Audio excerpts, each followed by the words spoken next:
കന്യാമറിയത്തോടുള്ള പ്രാർത്ഥനയിലെ പ്രയോഗങ്ങളിൽ വ്യക്തത വരുത്തി വത്തിക്കാൻ സഹരക്ഷക, മധ്യസ്ഥ എന്നീ വിശേഷണങ്ങൾ പരിശുദ്ധ മറിയത്തെ വിളിക്കുന്നത് ഉചിതമല്ല എന്ന് വിശ്വാസികളെ സഭ അറിയിച്ചു.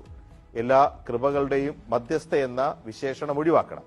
വിശ്വാസികളുടെ മാതാവ്, ആത്മീയ അമ്മ തുടങ്ങിയ വാക്കുകൾ ഉപയോഗിക്കാം. നൂറ്റാണ്ടുകളായി സഭയിൽ നിലനിൽക്കുന്ന വ്യത്യസ്ത അഭിപ്രായങ്ങളിൽ തീർപ്പ് കൽപ്പിക്കാനാണ് രേഖ തയ്യാറാക്കിയത്.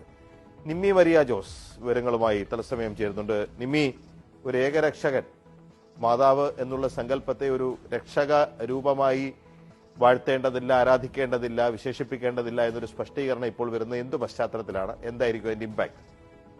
പിജി, ഈ ക്രിസ്തുമതം ഏകദൈവത്തിൽ വിശ്വസിക്കുന്ന അതിൽ അധിഷ്ഠിതമായതാണ്. അതുകൊണ്ട് തന്നെയാണ് ഇങ്ങനെ ഒരു രേഖയിലൂടെ തന്നെ വ്യക്തത വരുത്താൻ വത്തിക്കാൻ തീരുമാനിച്ചിരിക്കുന്നത്. അതിന് പ്രധാനപ്പെട്ട ഒരു കാരണം സമീപകാല പശ്ചാത്തലം തന്നെയാണ്. ഇപ്പോൾ സഭ പുതുക്കലുകൾക്കും അല്ലെങ്കിൽ പുതിയ രേഖകൾക്കും ഒക്കെ തയ്യാറെടുക്കുന്നത് പല പഠനങ്ങളും സമീപകാല അനുഭവങ്ങളുടെയൊക്കെ പശ്ചാത്തലത്തിലാണ്. ഏകദൈവത്തിൽ വിശ്വസിക്കുന്ന ക്രൈസ്തവർ കന്യാമറിയത്തെയും ദൈവമായി സങ്കല്പിച്ച് വിശ്വാസങ്ങളിൽ നിന്ന് മറ്റൊരു വഴിക്ക് നീങ്ങുന്നു എന്നുള്ള ഒരു സംശയം കൂടി വന്ന സാഹചര്യത്തിലാണ് സഭ ഈ വ്യക്തത വരുത്തുന്നത്. അതായത് ഏകദൈവം, 3 ഭാവങ്ങളിൽ ത്രിത്വം, അപ്പോൾ അതിനപ്പുറമുള്ളതെല്ലാം സൃഷ്ടി എന്നുള്ളതാണിപ്പോ വത്തിക്കാന്റെ ഈ രേഖയിൽ വരുന്ന വ്യക്തത.